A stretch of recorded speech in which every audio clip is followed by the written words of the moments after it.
From my perspective, I don't consider Final Fantasy VII to be a game about destiny. While the plot and events do hinge around the fate of the world, I interpret the conflict as an evocative backdrop to explore what the game is really about: the characters.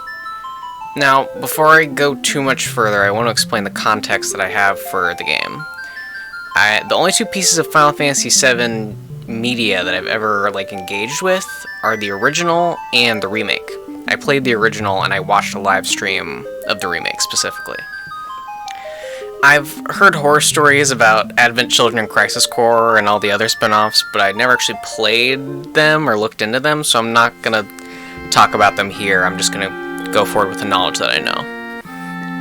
I was inspired to play the original game after the remake was pretty close to being announced after some of the trailers came out.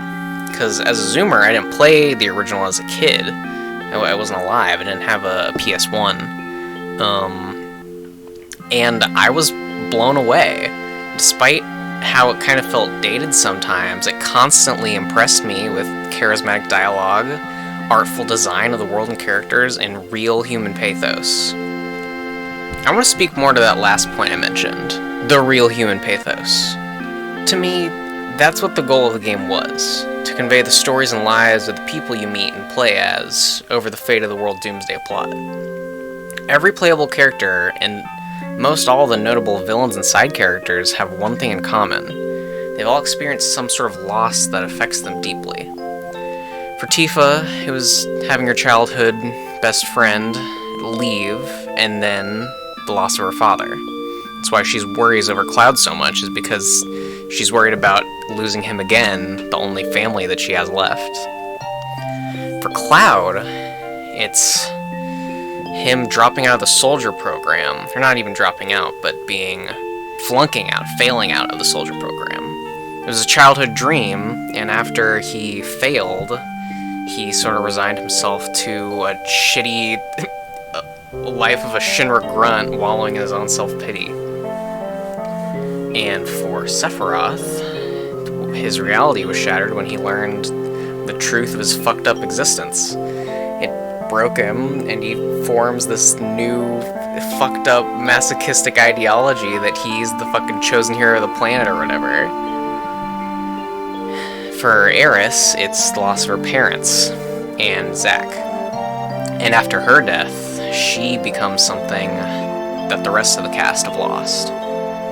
I could go on, but the point I'm trying to hammer home is that all these characters have been hurt in a way. They all begin as defensive or broken, scarred by the harsh realities of their circumstances, but throughout the game, these people are tasked to face their demons, and with the support of their newfound family, they have the courage to overcome them. Not all of them, of course. Some are too blinded by their corrupted views, or simply had their stories cut too short to overcome their struggles. All this is to say, the focus on the plot in the remake of Final Fantasy VII fell flat for me. I was grinning ear to ear when Cloud and Tifa had several heart-to-hearts, or Barrett took off the tough guy mask and showed his overflowing love for his daughter.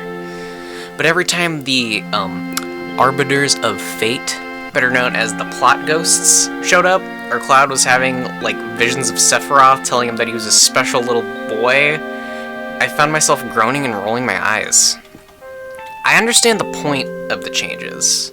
The meta-narrative of Final Fantasy VII is something that a lot of people do care about, and has made Square Enix a lot of money over the years. But I feel like the overindulgence in the fate and destiny bullshit is pretty tone-deaf to the message behind the original narrative. Sephiroth never gave a shit about Cloud. He was one of a legion of pawns he had doing his bidding. And Aerith always seemed like she, knew a little more than she let on, but she was never this, prophetic seer who knew the future, and, maybe, her and her friend's fate. None of that was the point. The theme and message that I took away from the original were that people who are hurt, beaten, and broken can rise to meet their circumstances, and with the help of people close to them, grow to have better, happier lives in spite of their loss and harm. From my perspective, this seemed to be lost on the writers of the remake. And theorize all you want, But even if the giant plot ghost kaiju is actually the souls of, like, the characters from a Doom timeline or whatever, that's not really the same kind of loss that I'm talking about. I'm talking about more, like, personal shit.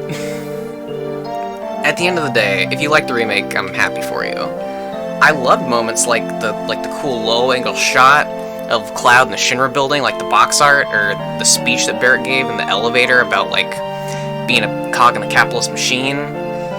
But the dissonance between the narratives of the original and the remake are just too much for me to feel good about it.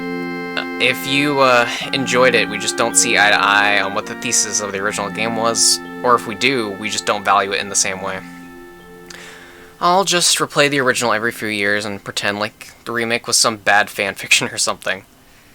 And hey, at least the Final Fantasy VII remake wasn't that bad of a reboot as the fucking Legend of Korra.